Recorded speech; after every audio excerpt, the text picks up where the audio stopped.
Ever notice your dog slowing down and having health issues and wonder, what can I do to make them better? Well, my friend, add Rough Greens to your dog's food for 90 days and I guarantee you'll see changes that will amaze you. Greetings, naturopathic Dr. Dennis Black, inventor of Rough Greens here, and I invite you to give your pup the Rough Greens 90-day challenge.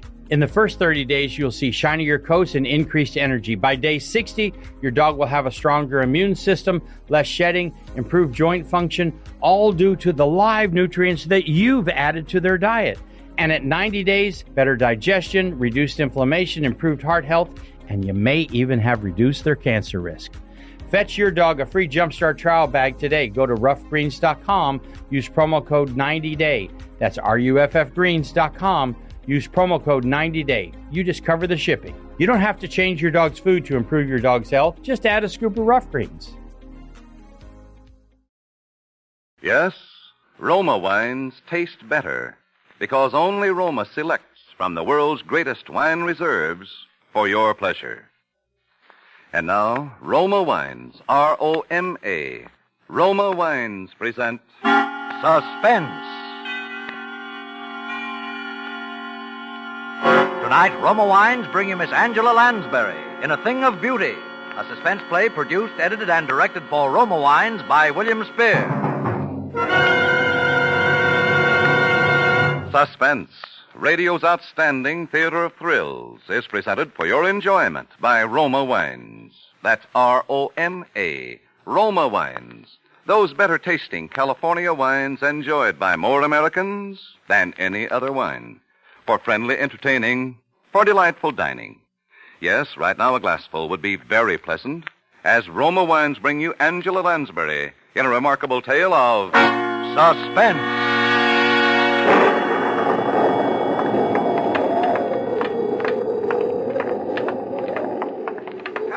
Now, if you will give me your arm. Yes, sir. Oh, thank you. I think we shall just miss the storm if we hurry. A rather somber place, isn't it? Well, it gives her seclusion, and that's all she's ever asked for since she came here. That and what little spiritual comfort I've been able to give her. How long ago was that, sir? That she came here, I mean. Oh, 8, let me see. Oh, no, 9. 9 years ago in May. But it was long before that she left the stage. Oh, she was nearly 10 years in an institution, a mental disorder. Though it's not her mind was ever sick, or I'm mistaken. They do say she's a bit on the eccentric side, though. Oh, you'll be her spiritual advisor yourself soon enough, when I've retired. And I want you to meet her without prejudice. And one day I'll tell you what I know, which, goodness knows, is little enough. And what I have reason to believe, which is somewhat more. It seems we'll just about escape adventure. Yes. Oh, my. She lives completely alone? Oh, the one servant, that's all. Oh, Father Benton. Ah, Suzette. This is my new curate, the Reverend Mr. Sedley. We're here to see Miss Tremaine. Well, does she know you are not alone? My good Suzette, I haven't any idea. But you might let us in out of the rain while you so inform her. But very well, come in. Thank you. Thank you. If you will wait in the study, I will ask if Mademoiselle is able to see you. What in the world's got into the woman? She knows Miss Tremaine's been seeing me every fortnight at the same time for 9 years. Oh, there's a picture here. Is it of her? Probably. My word, she was a beauty. Oh, your father could have told you. Yes, she was a legend of 2 continents. It must have been a very tragic thing to make a woman like that shut herself away. Is it true, sir, that she sees no one but you? No one. As far as I know, she has never set foot outside this house in all the time she's been here. Nor has she ever had a single visitor beside myself. But why? Mademoiselle will see you now, Father. In her parlor, across the hall. Oh, thank you, Suzette.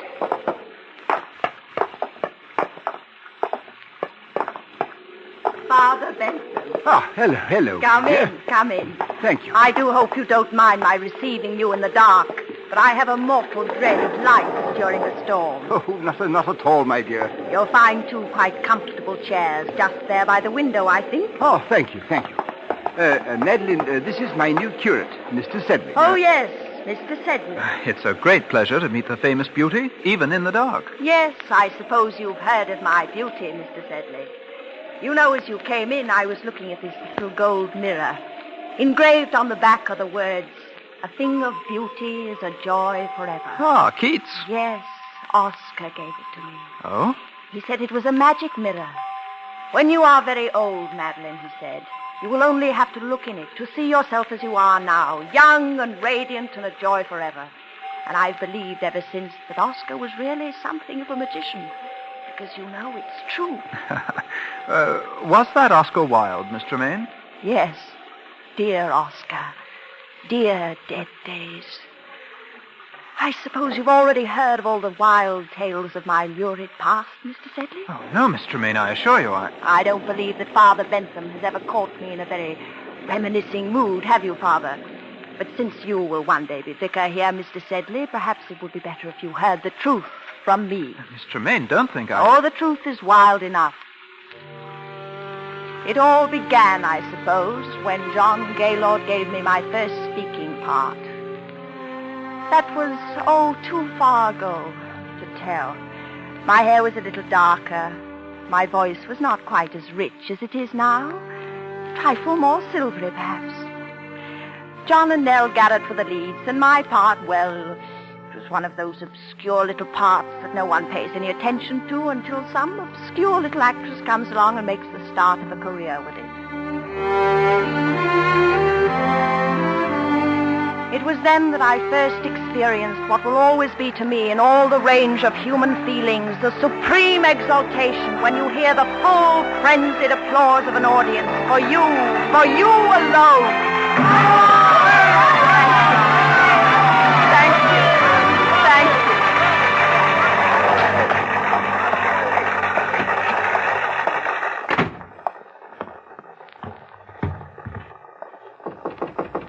Yes? Madeline, may I see you? Oh, come in, John. Madeline, you are marvelous, simply marvelous. Thank you, John. Such a little fool. A fool? I've told you to play the part down, but it's getting worse and worse. Tonight she's absolutely furious. She's going to make trouble for you, Madeline. Trouble? What kind of trouble? Oh, you don't know Nellie Garrett. But I know my audience, don't I? Oh, Madeline, you're so young and foolish and so beautiful. Why, thank you, John. So terribly beautiful. Oh, John, you're leading up to it again, aren't you? Oh, Madeline, this play isn't going to last forever. Even you can't keep it alive much longer. My dear, why don't we make plans together now? We could have our own company. As the great John Gaylord and Mrs. Gaylord? No, of course not. Why, in a couple of years, you'll be as famous in your own right as Nell Garrett herself. Perhaps I don't want to wait a couple of years. Besides, John, I don't love you. Oh, well, do you love anyone? No, but when I marry, it will be an up-and-coming young member of Parliament like you. Truth, you're in for it now, Madeline. Right away. So there you are, my fine... Now go easy, Miss Garrett. She's meant no harm. No harm, indeed. She has merely ruined my entire last act curtain for 29 consecutive performances, hoisting her skirts clear above the ankle, ogling the stalls like a music hall Gretchen. It's only because it's that kind of a part. Oh, is it indeed? Well, as long as I play the leads in this company, I will not have my best speech in the whole play utterly ruined by rowdy applause for the gutter antics of a half-baked ingenue. Oh, Nell, please, you're making a fool of yourself. And while we're on the subject, Mr. Gaylord, there are a few points I should like to discuss with you. When you help Miss Tremaine down from the swing in the second act, there's no need for you to keep your arm around her during the entire remainder of the scene. I'll admit that she appears ready to swoon at any moment. But one peep show performance is quite enough for an evening in Drury Lane. Well, really, Miss Garrett, if you can no longer hold either your audiences or your lovers... You cheat! Nell! Oh, that's really I'll kill you for that, Nell Garrett. If I die for it, I'll kill you.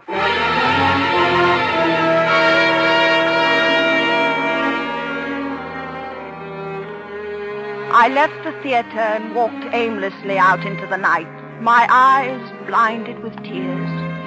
Young, yes, foolish as I was, I believed my poor little heart was truly broken. For I knew that Nell Garrett could ruin me with every theater manager in London, and I knew she would. How long I wandered through those misty streets, or where, or even what I did, I shall never know.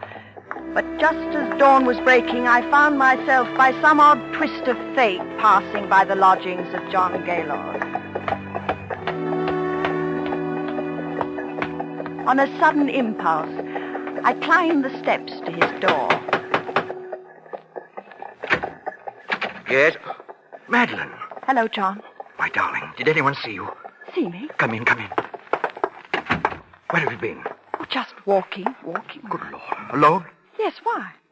Don't you know? Yes, John, I'm afraid I do. My career... Your career. Oh, my poor child. John, what is it? Don't you know that Nell Garrett's been found dead with a knife in her back? Dead? Murdered. Oh, John. The police have been looking all over London for you. I've been expecting them here every moment. For me? Of course for you. But why? Madeline, last night you threatened to kill her in front of a dozen witnesses. Why wouldn't they be looking for you? Now, Madeline, listen to me now. Where did you go? What did you do? Didn't anyone see you? Didn't you talk to anyone? No. But you've got to tell them something. What can I tell them, John? Because if you don't, they'll... Yes, they'll hang you, Madeline. Oh, no. Please, Madeline, you've got to think. Try to remember something. Oh, I'm so alone. If only I had a friend. I have got a friend, Madeline. I'm your friend, believe me. Someone who loved me enough to at least say they were with me. Oh. Who is it? Inspector Trellis, Scotland Yard. Madeline, in there, quickly, the bedroom. John. Don't worry, I'll tell him something. Hurry. I'm coming. I'm sorry to rouse you at this early hour, Quite sir. all right, sir. Come in. You are Mr. John Gaylord, Yes? of the Queen's Players Company, Drury Lane? Yes? Can you tell me, Mr. Gaylord, anything of the whereabouts of Miss Madeline Tremaine? Madeline Tremaine? Yes. Why, Did you call me, darling? Oh, excuse me. Who is this lady, Mr. Gaylord? Well, who are you? I'm from the police, madam. Police? There's been a murder. Miss Nell Garrett of the Queen's Company was found stabbed in her home last night. Nell Garrett? Yes. You know her? Why, of course this is... I'm afraid, madam, that I shall have to ask you for your name. I am Madeline Tremaine. I'm so sorry that you find me somewhat in disarray. Miss Tremaine, I'm afraid I shall also have to ask you to account for your whereabouts after you left the theater last night. Very well. Mr. Gaylord can account for my whereabouts. Well, Mr. Gaylord? why, You see, Inspector, it's rather a delicate matter. Because since I left the theater last night, I've been here. Is that true, Mr. Gaylord? Yes, quite true, Inspector. I see. Is that satisfactory, Inspector? Yes. Well, I don't think I need trouble you any further, for the moment. I quite understand your position, Inspector. It's a terrible, terrible thing. Yes. Well, good day to you. Good day, sir. Oh, Madeline. Yes, John? Madeline, you shouldn't have done it. Why, they'll have the scandal all over every newspaper in the city. Well, a scandal is better than a hanging, isn't it? Oh, but there must have been some other way. Now they'll tear you to shreds. They won't have you in anything better than a music hall for the rest of your life. John, there won't be any scandal if... If what? John, it wasn't just my tiff with Nell Garrett that sent me wandering through the fog last night. I was thinking about something much more serious. What do you mean? I was thinking about what you said. What I had said? John, perhaps I don't really love you yet, but there's no one else.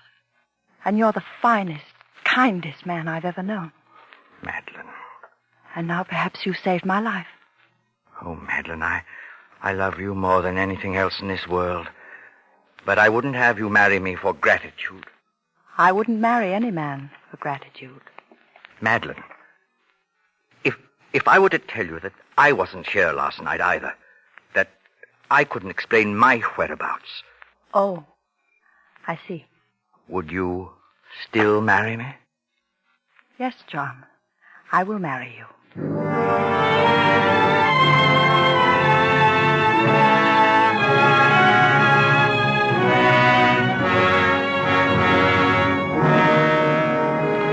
For Suspense, Roma Wines are bringing you Angela Lansbury in A Thing of Beauty. Roma Wines' presentation tonight in radio's outstanding theater of thrills, Suspense.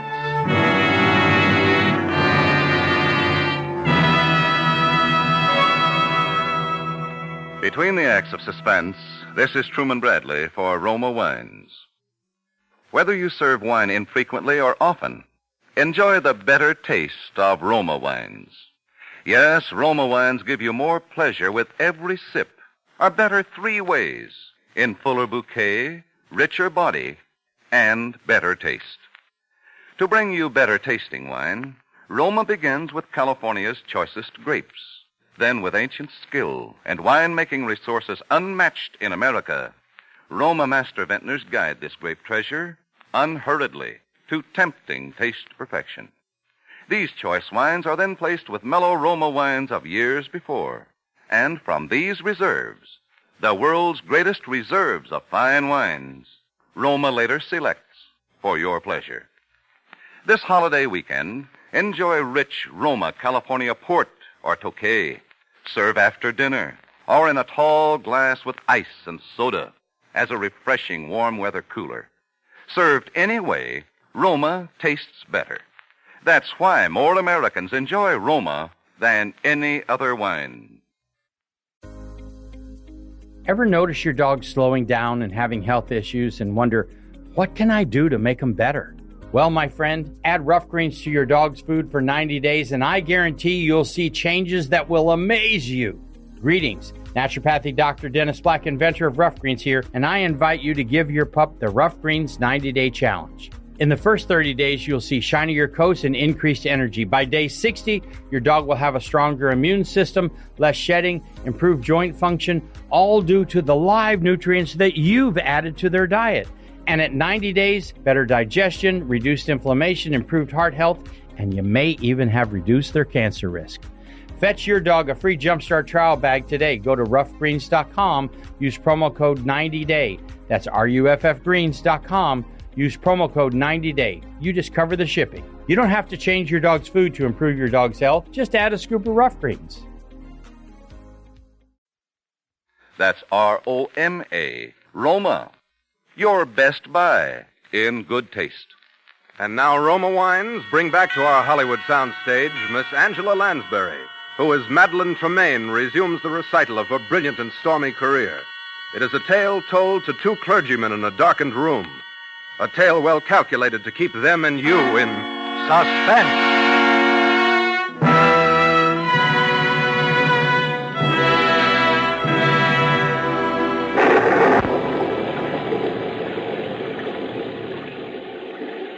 Shall I continue, gentlemen? Oh, yes. Please do, Miss Tremaine. It's most absorbing. Indeed it is. Really? I hope you don't mind the lights turned off. It's the storm. I suppose I am a sort of an elemental creature, but I always love to sit here and have it dark when it's stormy outside. Not at all. Well, then. Our marriage was a very happy one.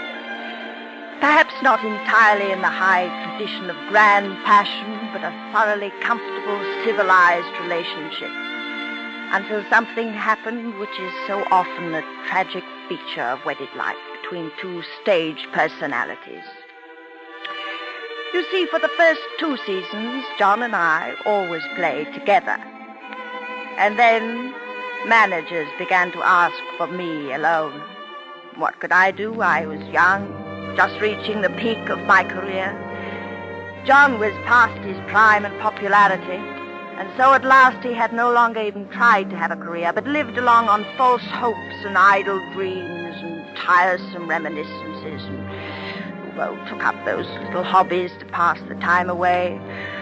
Grew a little stout. It was very difficult for both of us. And then for me came the time and opportunity that every actress dreams of.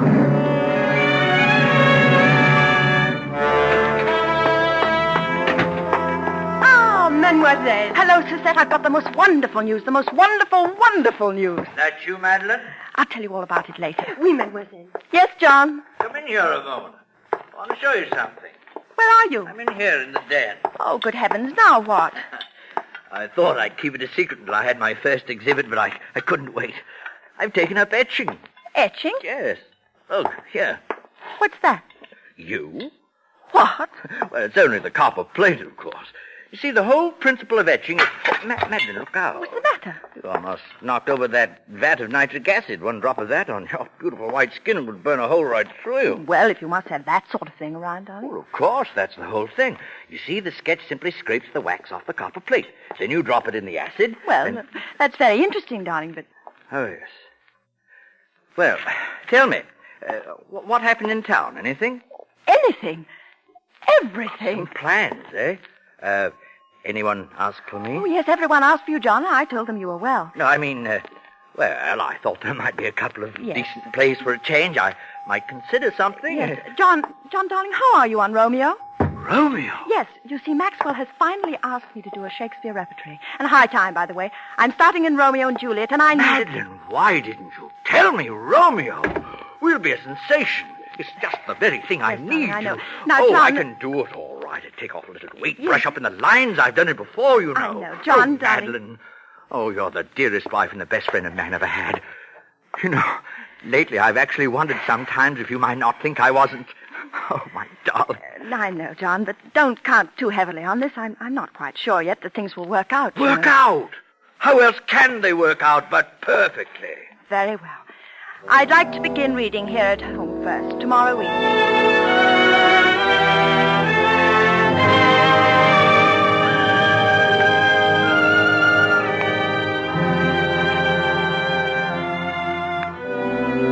Now, shall we take it again from yet I should kill thee with much cherishing? Of course. No. Yet I should kill thee with too much cherishing. Good night, good night. Parting is such sweet sorrow that I shall say good night till it be morrow. Sleep dwell upon thine eyes, peace in thy breast. Would I were sleep and peace, so sweet to rest.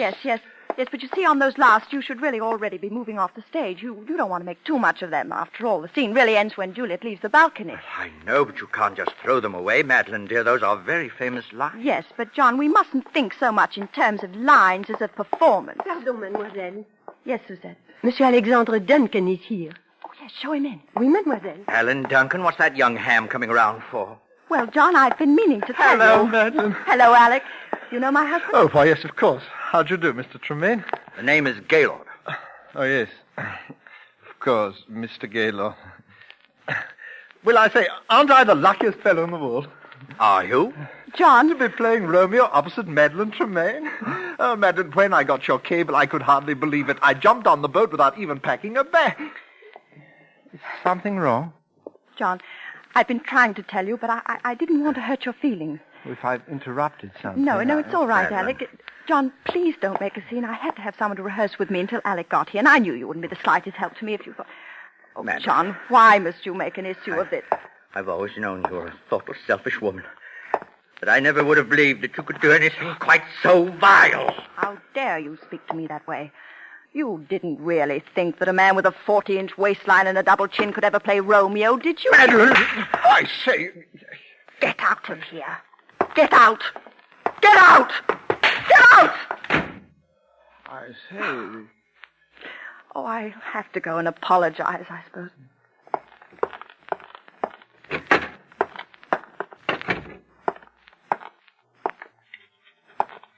John, I want to talk to you.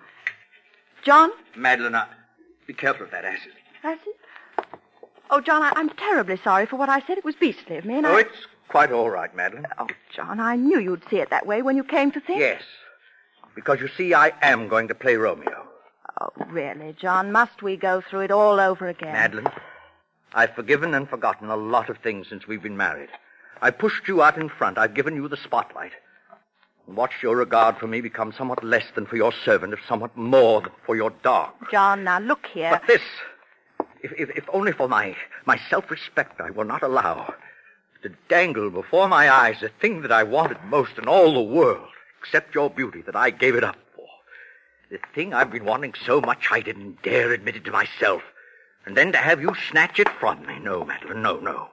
Waistlines and double chins can be concealed, but a mean spirit, never. This one thing you can do for me, and you will. John, really, you're being You see, a fool. I've always known that you married me to save your career and to keep my mouth shut. But there's one thing you haven't known. where I was the night Nell Garrett was murdered. Where were you? I was at Nell Garrett's home. Well, that explains quite a number of things, doesn't it, John? Madeline, where did you get that gun? I always thought someday I might need one. Madeline! Don't come near me, John. Very well, John, I warned you. Oh, you monster! You beautiful, terrible monster!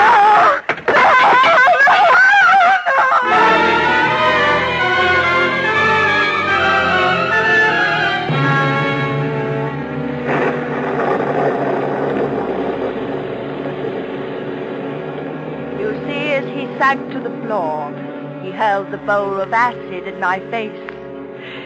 It was a frightful thing. Of course, it was self-defense.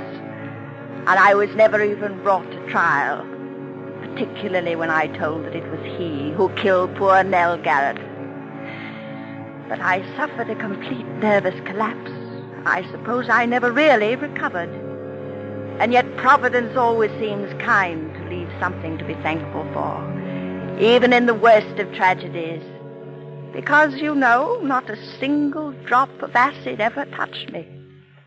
I suppose if it had, I should be horribly disfigured to this day. Well, have I bored you, Mr. Sedley? Oh, no.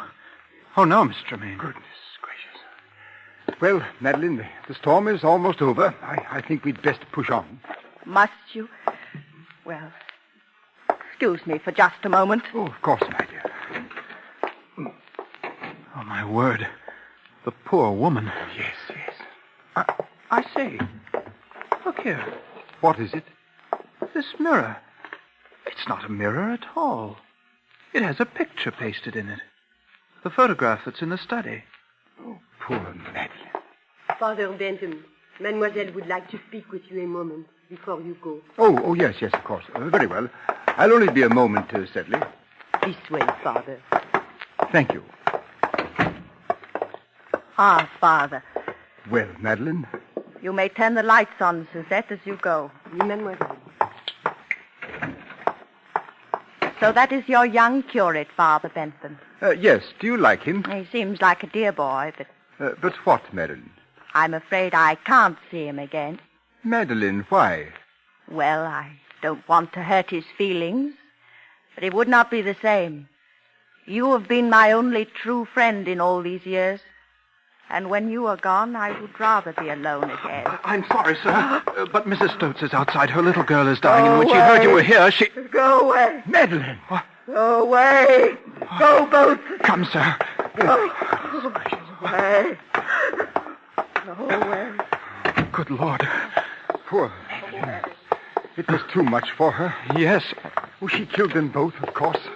The woman and her husband. I think I always must have known it. All these years, she's lived a lie. Oh, yes, but that's not the lie that's hurt her. It was the acid. Acid? Didn't you see her face, sir? You forget, my boy, that I am blind. She has no face.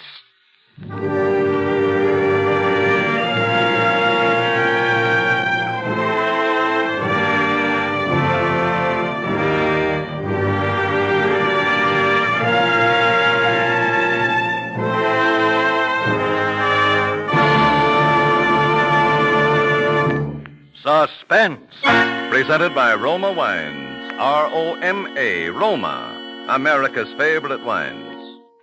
Before we hear again from Angela Lansbury, star of tonight's suspense play, this is Truman Bradley reminding you that in Roma Wine, you enjoy an important difference, an extra dividend of pleasure in fuller bouquet, richer body, and better taste. Yes, Roma wines taste better because Roma selects better-tasting wines from the world's greatest wine reserves.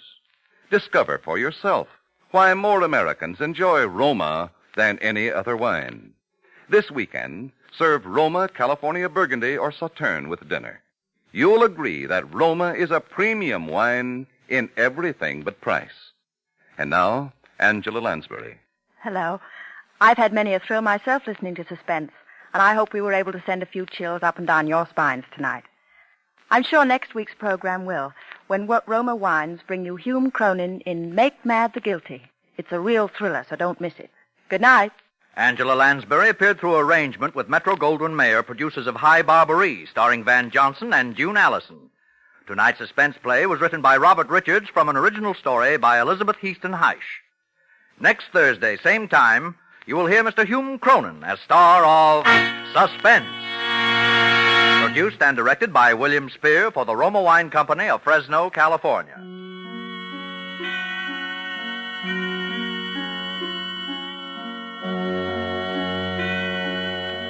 In the coming weeks, Suspense will present such stars as June Havoc, Vincent Price, Marcia Hunt, and others. Make it a point to listen each Thursday to Suspense, radio's outstanding theater of thrills.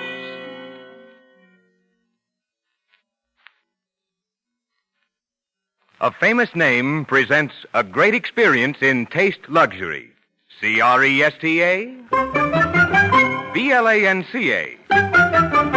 Cresta? Blanca. Cresta Blanca. Cresta Blanca. Yes, for the most discriminating, Cresta Blanca offers two rare California sherries, Dry Watch and Triple Cream. Compare Cresta Blanca Dry Watch and Triple Cream with the world's finest sherries, regardless of price. You'll find Cresta Blanca Dry Watch and Triple Cream unequaled in America, unsurpassed anywhere. Shenley's Cresta Blanca Wine Company, Livermore, California. Listen to Suspense next week, same time, same station. This is CBS, the Columbia Broadcasting System.